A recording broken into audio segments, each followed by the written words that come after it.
Spoiler alert, the following video discusses content from both Poltergeist and the remake from 2015.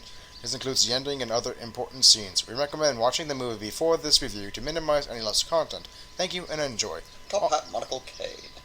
Also a disclaimer, we do not own the name, themes, or images of Poltergeist, nor those of the remake of Poltergeist. This is purely for the use of criticism, review, and overall entertainment. Thank you for letting us use this.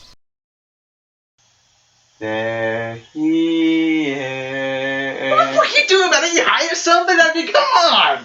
We gotta get ready to do the show tonight! Dragons! Come back here, you! Welcome, and I am Scarecrow with my good friend Edward here, and today, welcome to a new series we created, which is Horror Harvest. And today, we shall be reviewing Poltergeist. The original Poltergeist, not this remade one that came out a few weeks ago in film. We did indeed watch it. Yes, I see you mimicking and mocking me. You son of a bitch. Anyways, we did actually watch. That bitch gave us most of the movies we're watching tonight. Fair enough. God, she's gonna watch this. My mom's gonna kill me. Anyway.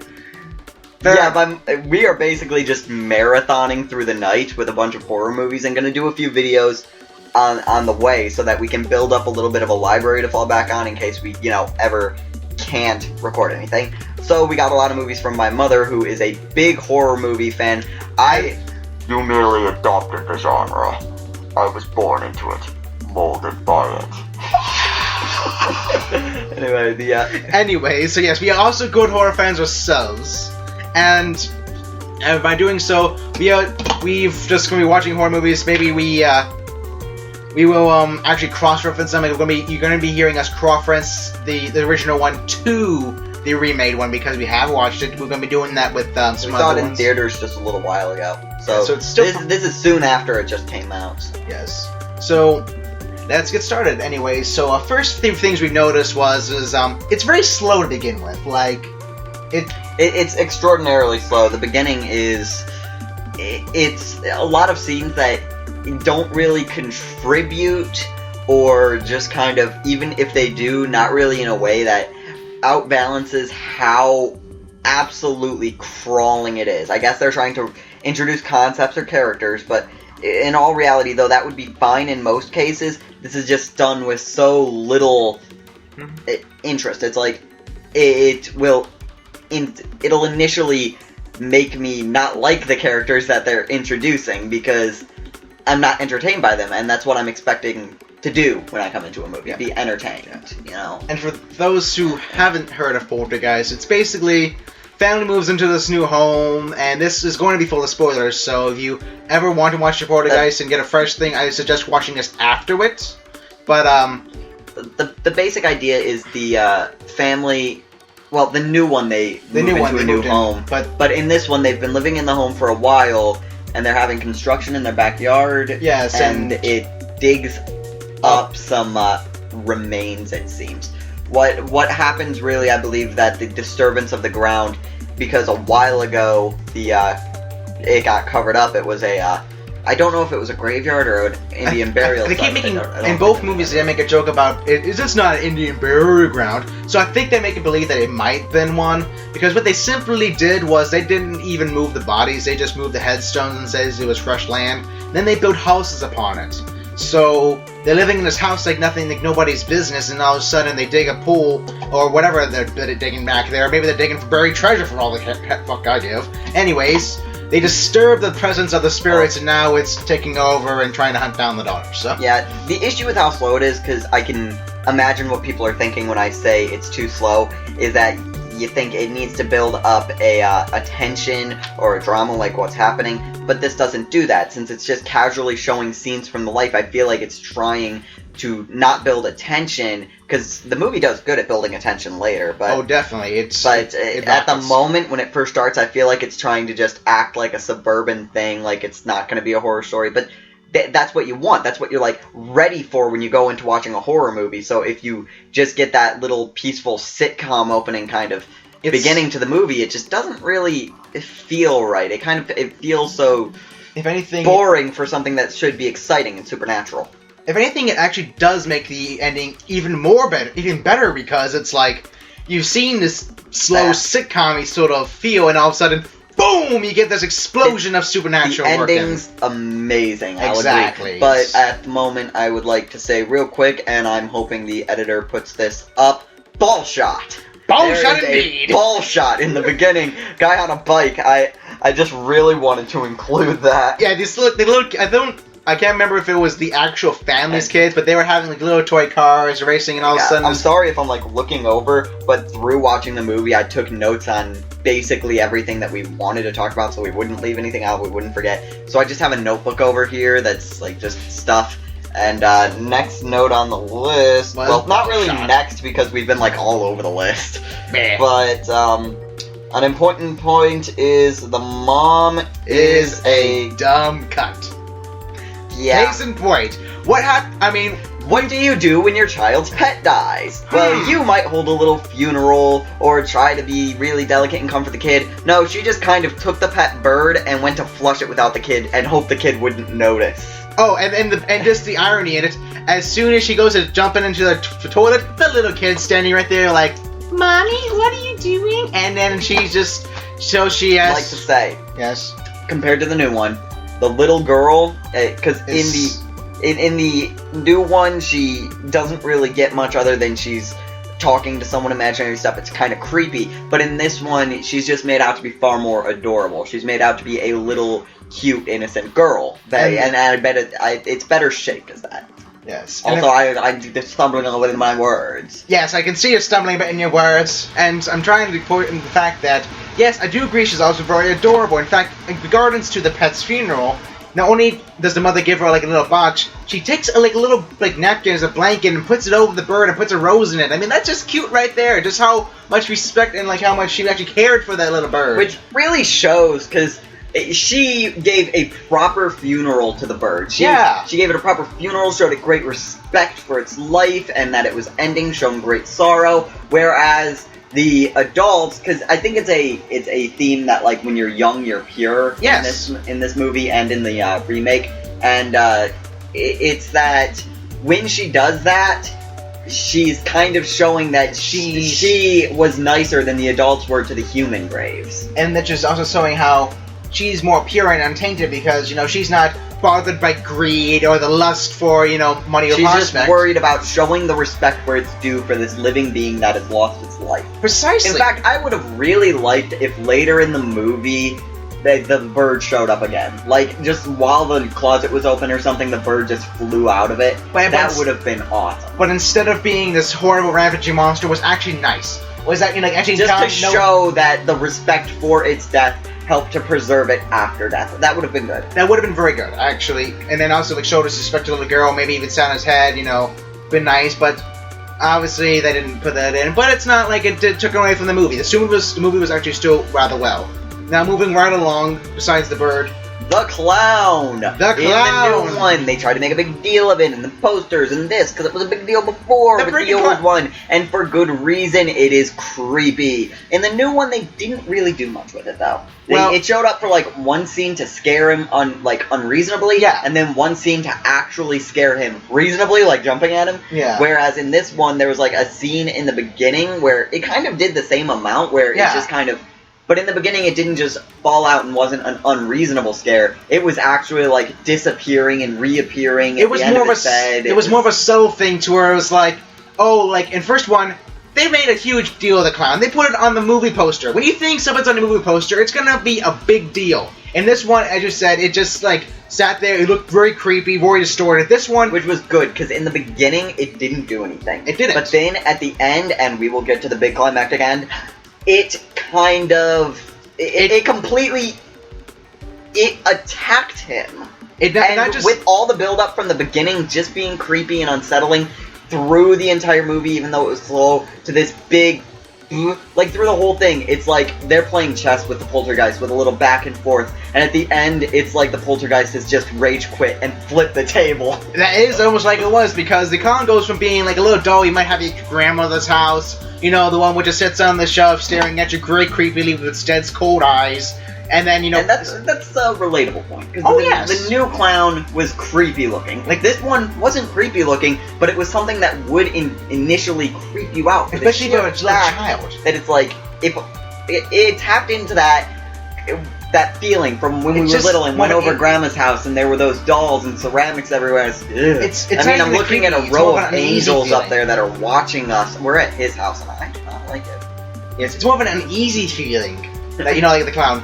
And the clown in the new one, it just jumps out and it lays on him. This one literally vanishes, and then as soon as the kid looks back up from looking under the bed, it freaking has his face distorted. It looks very maniacal and wraps its arm like a snake and Scary just Movie. If you've seen Scary Movie, they spoof that with the penis. Hey. Hey. Anyways, the dog. I like the dog. The dog was just kind of passive for most of it, but had those moments where it's just like the dog can see what's happening. It had one of those moments to show, like the old idea, animals can see what humans can't. Just passively, I wanted to add that in the notes. I liked it. Exactly, and as you're saying, along with that notion, they kind of had the history or actual facts about spirits more right in the first one, because dogs, yes, they're known to sense or see spirits that humans cannot. And you had a point about that regarding poltergeists in the first place. Yes, in the poltergeist in the original movie, they actually bring it up. It's saying that a poltergeist attached to a person. They want to, should I say, just mess with them, make a joke out of them. In fact, you actually see them laughing as like the toys and stuff are running around and spinning around in like a carousel sort of fashion in the room. Or in the new one, the poltergeist is basically a dick. He is he's just mad craving, and it's almost more like a maniacal spirit, whereas the original one is more true to the name. They even say a haunting goes on for weeks because it's just the area. Well, poltergeist is a person. That's why they attach onto this little daughter, this little girl, for purity, because they want her, and that's why they're trying to mess with the family, because they're trying to stop the spirits from having the girl. Yeah, I found it to be much more playful. I'd like to say exactly playful. In fact, playful. They even had like the little, like you had the rocking horse thing. They had the pony, Winnie, and all that stuff. The brick and record player, the compass playing itself. It was actually a little comical, I'm not gonna lie. Yeah, well, it wasn't really a record player, it was like a compass grinding on a record, but it was nice. It was good. Mm-hmm. Next, the backstory to it, which was... the whole backstory with it. They goes on a walk, the father of the house goes on a walk with the person who actually owns land, like the realtor, and besides talking about the little girl not showing up for school, because obviously if you say, my daughter was eaten up by a closet and is in the spirit world, you probably think you're nuts and have to go to Bedlam. Anyways, what happens is they explain how they want to remove this graveyard and put more houses on this hill, and they say that nobody has complained before because they have done it before. And then they reveal that, or they at least insinuate that the house those that are down in the valley were on top of a graveyard before. Which, once again, but in the first one, they're sitting at a dinner party, they're kind of spooked because, the whole, girl once again gets stolen, but they make it just, they talk about it over dinner, and they say, at least it wasn't an Indian burial around, like it was like a drunken joke or something just to bypass the time, when in reality, it might have been a burial ground. So, I really like the subtlety in the movie, too. Yes. How... In the new one, it's like stuff is floating, stuff is being thrown around, but in this one it had little things like the chairs just slightly moved out. Things that you wouldn't really notice unless it was like... things that you could trick your brain into believing are happening to you. Like, yes. Have you ever looked away from something and then looked back and stopped for a moment and thought, did that change? Well, this plays on that fear, because it's such a little change, little things like the chairs getting pulled back out, things like that, that just, right after being tucked in, it works off of that little fear itching in your head, so it'll mess with you for days, making you think you saw things you didn't, unlike the new one where it's like, well, obviously things are floating, so... Yeah, or like the comic book, the kid's carrying up a box of comic books, and when he looks out, they're all stacked up in like a pyramid style and then fall to the ground. That's granted, that happens with the chairs as well, soon after. Yes. But it's after something, subtler. It involved that subtle stuff. And going back to the clown, it works off the whole subtlety thing, because, like you said, it's just there. It's sitting on a chair, and then he looks back and it's not there, and then he looks back and it's there again. It's just the whole thing of, did I just imagine it is gone, or did it really vanish? Is it, because it's an inanimate object, it shouldn't move.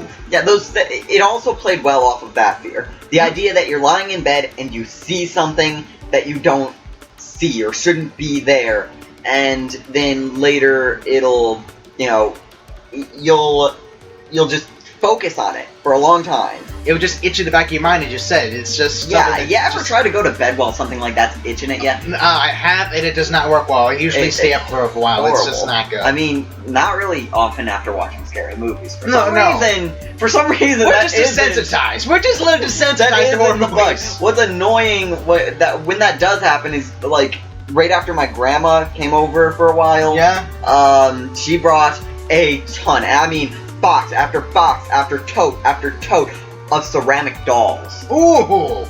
Oh! Speaking of that... And it didn't really bug me too much, because those things have never bugged me all too much, but my room is set up so my bed is facing directly into the storage room that doesn't have a door on it. Ooh. So, I'm looking directly into that storage room. Don't burn yourself. I just open up... No. I just open up my eyes in the middle of the night, look in there, and I'm just like, wow, it would be really creepy if those dolls came to life. And then I went to go to sleep and I was like, great, now I'm thinking of that. Mine's because first of all, my mother, she also collects, she used to collect these, called cherished teddies. They're basically like, like little, like, stuffed bears, but they had, like, different, like, there was, like, a school bear and all this stuff, and they would have a new one every month. She had, like, over 500 of them, but she would have them all over the place, and, and then also I used to collect nutcrackers, I still do, and I would hang them throughout my room and all that. My dog, he never used to be scared of me before this. He went into my room with the nutcrackers, take one look around his head, I saw his ears go down, and he ran out like he just saw like death in his face. And same thing with you, I just woke up looking at these dead, cold eyes, and it's just like, if these things would come to life, they could just all hop off the shelves and just kill me, and that did not sleep well that night. I kept like... I imagine you didn't. I was like peeking over the covers like... Okay, the tree. It came back in the newer one. Oh, the tree that reached out and grabbed the kids and was ripping away. But before, the new one, it was like tapping at the windows and crashing in through like the skylight and stuff. In this one, it's just two giant wooden hands through the window, picked him up like a baby chick, and just pulled him on out. I actually even though it was more direct like that, I liked the original one for it, because it was like, the whole tapping on the grass, once again, it just sort of like, it's just a bad storm, but the whole tree coming to, sort of life and grabbing him, it made more of a sort of intense feel of, like, oh crap, being grabbed by the tree. It's just, it blew me a little bit off guard from watching this remake. Now, we are reaching the ending of how this movie went down, and frankly, one of the big things... Bed fucking. Just put up the scene right there. We gotta put bed fucking. The mother starts getting shaken around, and I guess it's supposed to seem like she's being shaken by the spirit or whatever. But it's like lifting her pelvis, and it just looks like something's fucking her. And the best thing is actually, should I say best or worst, whatever look at it, her legs just happen to spread open a little more, so it looks like somebody's just fucking her right there, but you can't see anybody. It literally takes the scene straight up her just midline. Anyways, but then it obviously starts carrying up to the ceiling, and then I'm pretty sure if you can do that, then you are one hell of a guy, just saying, or one hell of a girl, whatever you are. I'm just saying, but no one person cannot do that. And then there was how in the new one, there was that moment in the garage where the corpse rises from the mud to show that they're buried under there. Yeah. This, in the end, was done with an explosive scene. They fall in the mud, and the corpses just start rising to the top of this giant layer of mud. Think of like almost like a zombie apocalypse or thing, but it was corpses, like, But the corpses weren't really doing anything. They were just making themselves known. There. They were just making themselves known, like, hey, we're still here. You gotta deal with us, because all of a sudden they're trying to go to the door. Giant casket comes out of the ground. I like how all of the spirits collectively act as one. They act as though they have one single mind, but then there's all of the different spirits doing stuff, and then you have the beast, which seems to think it seems to have its own mind, separate from the other spirits. Let me ask or you maybe something. it is the mind that is the collaboration of the spirits. I'm not too Let sure. me think about this. Let me ask you this. Do you think the beast, rather than... Do you think it's like, first of all, like amalgamation, like you said, sort of the leader spirit, the lead spirit, you know, trying to get them all to the light, because obviously they have to be in some sort of chaotic panic and they can't move on to the next life? Or do you think it's a simulation of Satan? Because, as I said, you know, in the original, you know, it's something only a child could see. The child's innocent. They wouldn't know, you know, I mean, they should be taught right from wrong, but, you know, the Satan would play tricks because... Well, it would say things only a child would understand. Exactly. But that raises the question, like you were saying, if it was Satan, then only children could understand how reasonable it is to be evil, maybe?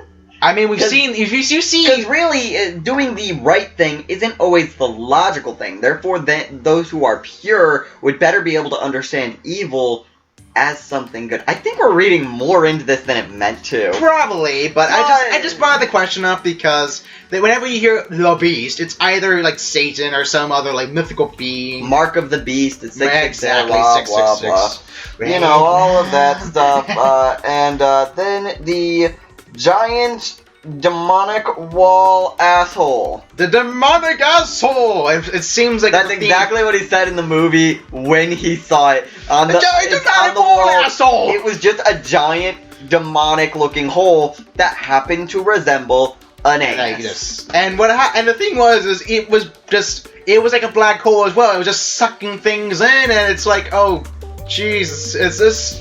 I mean, seriously, it was just. And all of a sudden, you know, the mother comes in and she just, you know, instant gravity shift. You know, walk in the door, all of a sudden, whee! Just I don't get that. I understand that if a spirit were to control things in the real world, it would have to apply a force that lifts this or moves this. But frankly, I get maybe they would be able to shift it so that the force only applies in that room. But they would need to apply another force to counteract the one that is then outside of the room. It would be easier for the spirit to just leave the whole place having a gravity shift in that direction. Therefore, it doesn't make sense scientifically, and I know some people would argue, well, it doesn't need science. Because it's a horror movie, but... it kind of does. Science isn't something to just say, hey, it's disproving this or that or what have you. Science isn't reason not to believe. Science is the method to find the truth. If you're going to just say, science has proven this, without checking your own facts or trying to figure out how it could exist, instead just jumping to the conclusions as to what supports that it could not, even if those conclusions don't really support that it can't, but simply that it's unlikely to, frankly, then look for a way that gets around those reasons. That's simple enough. Science is not just saying, hey, this stops this, so it can't be. It's... I mean, even things in itself rather closed-minded. Science can't disprove anything. It can only prove, basically. I see where you're getting at that, which it does, as I said, seem a little odd that as soon as they got out of the room, fall to the ground, because it was just affecting that room. But it's like, as you said, it would just be better to just shift the gravity in that entire direction. Therefore, it would be easier for any malevolent spirit. Exactly. But I see, because what's the whole need? I mean, I get making it easier to pull them in by lifting them on the ground, people think that you can just get rid of the scientific aspects because it's so unlikely. And I understand that something can be so improbable that you can dismiss its very possibility.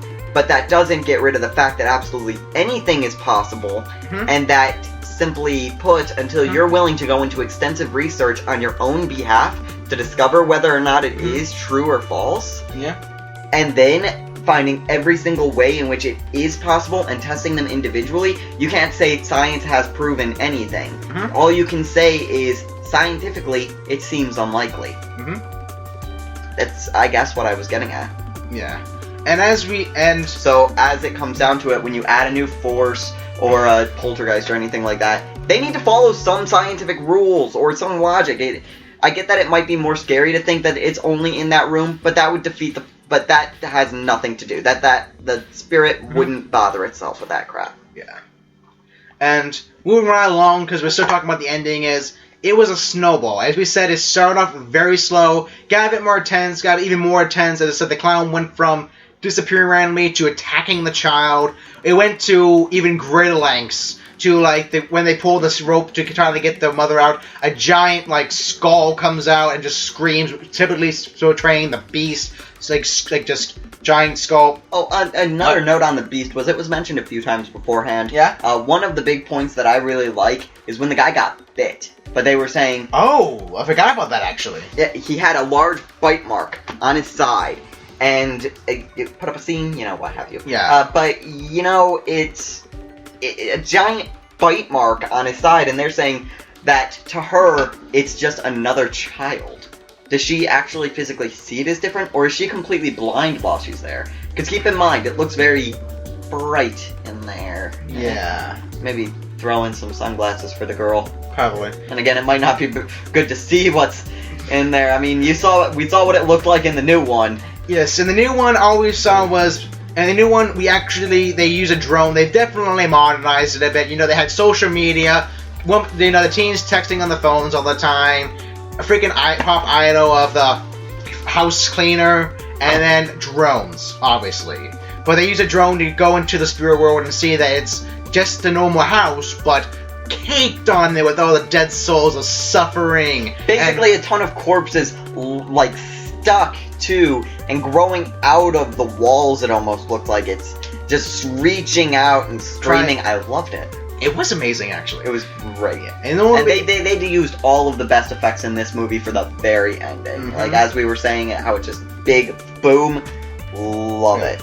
Yeah. And they said the biggest thing is that instead of going from a light closet to the giant skull to having a skeleton come out of the ground and basically scream at the mother, trying once again get attention. The walls of the door cracking out. It was just all the corpses coming out with the coffins. They're not even doing anything. Just the presence of them popping out of the ground is enough to go ah! Anyways, yes.